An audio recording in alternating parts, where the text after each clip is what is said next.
So it's officially my first full day in Lisbon, and the jet lag is real. I think I only slept for 2 hours last night. I really wanted to go back to bed when I woke up this morning at like 8.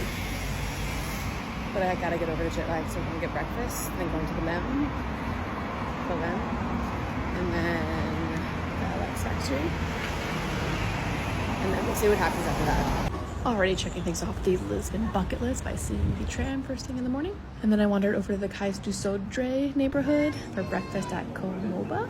Got the blueberry matcha latte, matcha pancakes, and a smoothie. I feel like smoothies are the only place I'm gonna get vegetables this week. And I made it out to Belem, and I wanted to go see the Geronimo's monastery. It was a Monday. Google said it was open. It did say everything else was closed. Turns out the monastery is also closed. So I just went for a really long walk and checked out the other monuments in the area, like the Monument of Discoveries. Very cool.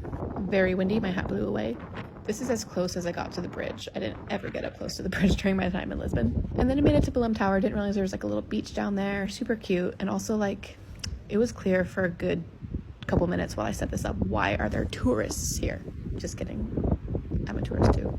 And then I wandered back through the town to the center of Belem for the famous pasta stanata.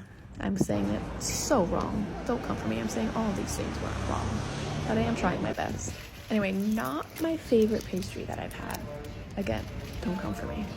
Yeah, I spilled it down my shirt. All right, now we made it to the LX factory, which is an area that's filled with shops and restaurants and cool street art, as well as the Insta-famous bookstore.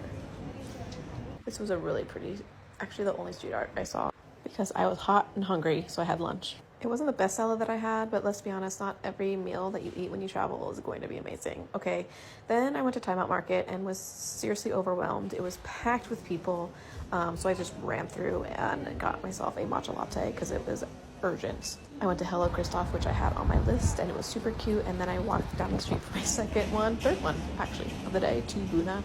Small on the inside, but if you can get a seat outside and people watch, it's a great spot.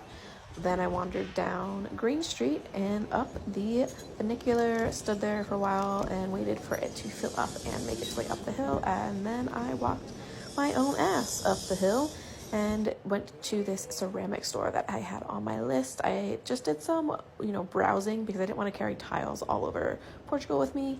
Up the street is the oldest bookstore in Europe. It has a very small section for English books. The rest of the books are in Portuguese because, you're in Portugal. And you're going to have to come back for part 2 because I'm out of time for the first half of day 1 in Lisbon. See you in the next one.